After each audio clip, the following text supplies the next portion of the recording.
अल्हम्दुलिल्लाहि रब्बिल आलमीन वल आक़िबतु लिल मुत्तक़ीन वस्सलातु वस्सलामु अला सय्यिदिल अंबियाइ वल मुरसलीन औज़ु बिल्लाहि मिनश शैतानिर रजीम बिस्मिल्लाहिर रहमानिर रहीम यरफ़इल्लाहु अल्लज़ीना आमनू मिनकुम वल्लज़ीना ऊतुल इल्म दरजात सदक़ल्लाहुल अज़ीम। काबिल एहतराम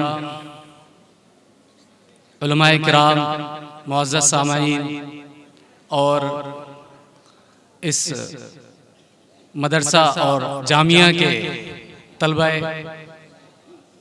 तलबा मोहतरम, काफ़ी खुशी हुई ये प्रोग्राम को मैं सुन रहा था और काफ़ी वक्त के बाद जब से मदरसा से हम फारिग हुए, हाफिज़ आलिम और इफ्ता की पढ़ाई के बाद ये पहली मरतबा मैंने कोई मदरसे वाला प्रोग्राम अटेंड किया है।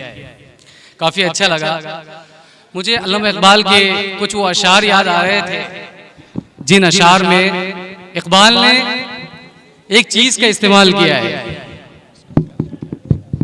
इसको निकाल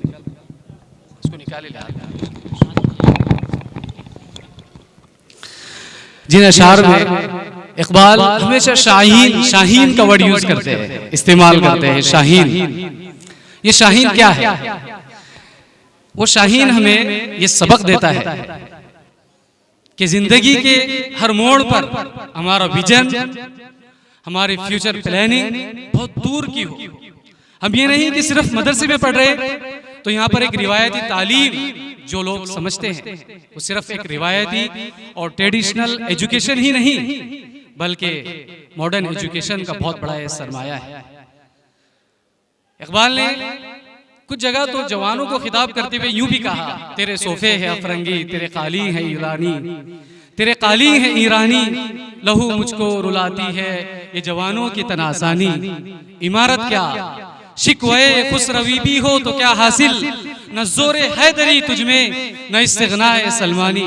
अगर आप इन अशार की थोड़ी सी मीनिंग अगर हम देखने की कोशिश करें तो इकबाल ने यूं कहा, उठ ख्वाबे गफलत से उठ और तालीम के इस सफर में आगे बढ़। तेरे सोफे है अफरंगी, तेरे काली है ईरानी। ईरान की जो कालीन आया करती थी वो काफी मशहूर हुआ करती, बादशाह वक्त उस कालीन को इस्तेमाल किया करते। तो इकबाल यूं कह रहे हैं कि तूने ये सोफे और ये लग्जरियस लाइफ जो जी रहा है इससे बाहर आ, मेहनत और मशक्कत कर कि जिस तरीके से शाहीन अपना कोई घर नहीं बनाता, वो जंगलों में, फॉरेस्ट में, बयाबान में अपनी जिंदगी बसर करता है। तू शाही है, परवाज है काम तेरा, तेरे सामने आसमां और भी है। तू शाही है, बसेरा कर, तेरे सामने आसमां और भी है। क्योंकि शाहीन अपनी परवाज में लगा रहता है। शाहीन का काम है हिम्मत, बुलंदी, जुर्रत, बहादुरी, शुजाअत। जो शुजाअत जोरे हैदरी में थी उसी को कहा, नहीं तेरा नशीमन कसर सुल्तानी के गुंबद पर, तो शाही है बसेरा कर पहाड़ों की चट्टानों में। शाहीन क्या था? उससे दो तीन चीजें हमको सीखने को मिलती है। नंबर एक, शाहीन में विजन था। कोई काम करना है वो पहले प्लानिंग करता है, फिर उसको एग्जीक्यूट करता है, उसको अमल में लेकर आता है।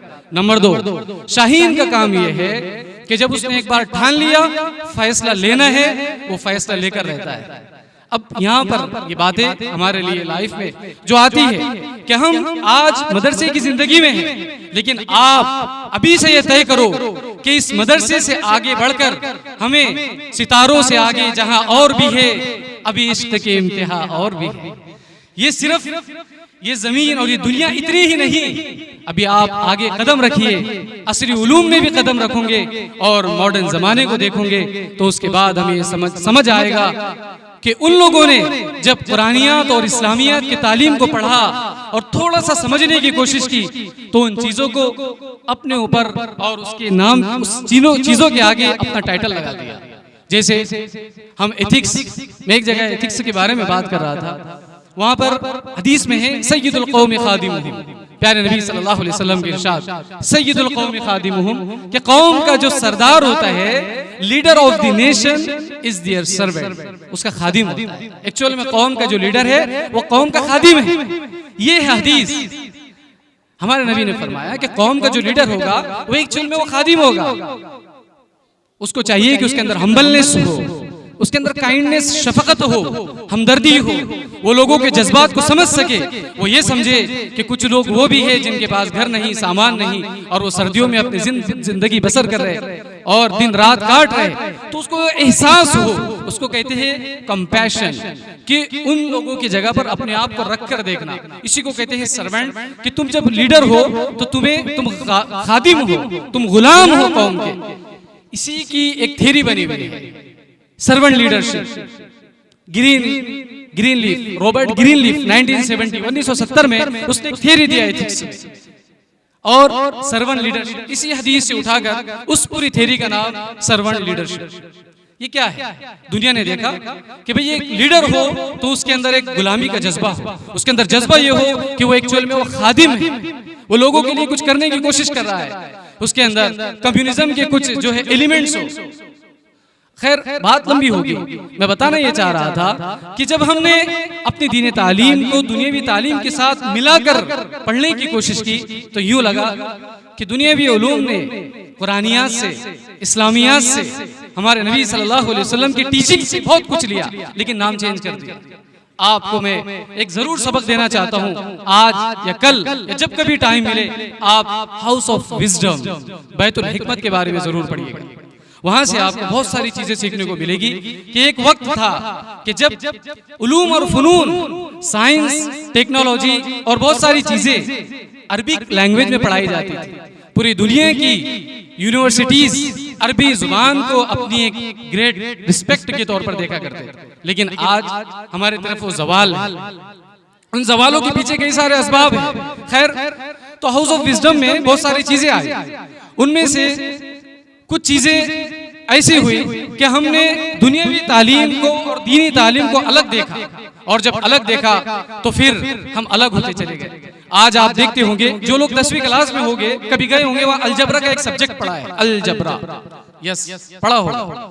वो अलजबरा का जो फाउंडर है अब मूसा अल ख्वारिज़मी, बहुत बड़े मुफस्सिर कुरान भी है, आलिम दीन है, दुनिया के सामने पहला साइंस के, ग्लोबल साइंस के तौर पर एज अ सब्जेक्ट पेश करने वाला अल ख्वारिज़मी मुसलमान, जिसको अलजबरा कहते हैं। आज पूरी दुनिया में मैथमेटिक्स पढ़ाया जाता है, वो अबू मूसा अल ख्वारिज़मी ने एज अ सब्जेक्ट अल ख्वारिज़मी को पेश किया। आज आप जो इंस्टाग्राम, फेसबुक, व्हाट्सएप जो चलाते हैं, उसमें एल्गोरिदम है, AI का इस्तेमाल हो रहा है, उसकी पूरी देन, वो इक्वेशंस, वो सब अलजबरा से निकली है, और अलजबरा का फाउंडर अल ख्वारिज़मी।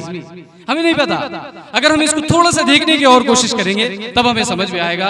कोशिश ये करना है कि हम आज कुरान पाक की तालीम को ले रहे हैं, आगे चलकर हायर एजुकेशन में अभी से अज़म रखो कि इंशाअल्लाह हम यूनिवर्सिटीज की तरफ भी जाएंगे और वहां पर इस्लामियात पर रिसर्च करने की कोशिश करेंगे और दुनिया को बताएंगे कि एक्चुअल में जो तालीम है और एजुकेशन का जो पर्पस है, ह्यूमैनिटी और ह्यूमन कैपिटल, जो इंसानी सरमाया था, वो क्या है।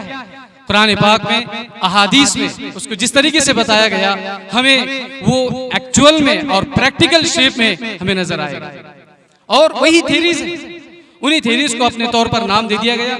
कई सारे कोर्ट, इवन यूपीएससी के अंदर, जिसकी सिविल सर्विसेज, आप जो सिविल सर्विसेज का जो एग्जाम होता है उसमें कुछ पेपर आते हैं। सिविल सर्विस IAS कलेक्टर जिसमें बनते हैं, उसकी बात कर रहा हूँ। उसमें पेपर में आया एक जगह, इससे लिख देगा, उसमें वही आपने जमात में भी वो हदीस सुनी होगी कि आप दुनिया में रहो तो ऐसे रहो कि दुनिया की मिसाल उस कश्ती की तरह है पानी में जिसमें आप रहते हो। तो कश्ती में समंदर से पानी नहीं आना चाहिए, अगर कश्ती में पानी आने लगे तो क्या हो जाएगी, कश्ती डूब जाती है। सेम यही क्वेश्चन ऐसे के तौर पर उसमें आया, हो गया।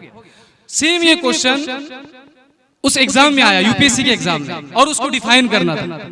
जबकि ये जब मैंने क्वेश्चन देखा तो ये तो डायरेक्ट हदीस से, और ये हदीस के अल्फाज है जिसको कई सारे लोगों ने अपने कोट के तौर पर इस्तेमाल किया। जैसे एक और हदीस है, इस्तफ्ति क़ल्बक, अगर तुम परेशान हो तो अपने दिल से क्वेश्चन पूछो, या डाउटफुल हो कोई चीज के बारे में, किसी मसले के बारे में, तो सबसे पहले दिल से पूछो कि क्या ये मैं कर रहा हूँ जायज है, दुरुस्त है या नहीं। इसी को एक फिलोसोफर अपनी तरफ लिखते हैं कि ये मेरा कोट है, क्या कंसाइंस, किस दिल की ज़मीर की जो आवाज है वो एक्चुअल में तुम्हारे प्रॉब्लम्स का सॉल्यूशन है। खैर, ये तो सब हदीसें हैं जो लोगों ने अपनी तरफ ऐड कर दिया है। मेरे कहने का मतलब ये था कि हम दियार इश्क में अपना मकाम पैदा कर, नया जमाना नए सुबह शाम पैदा कर।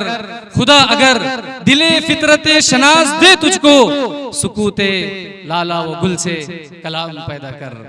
मेरा तरीक अमीरी नहीं फकीरी है, खुदी ना भेज गरीबी में नाम पैदा कर। वाखिर दावाना अनिल हम्दुलिल्लाहि रब्बिल आलमीन।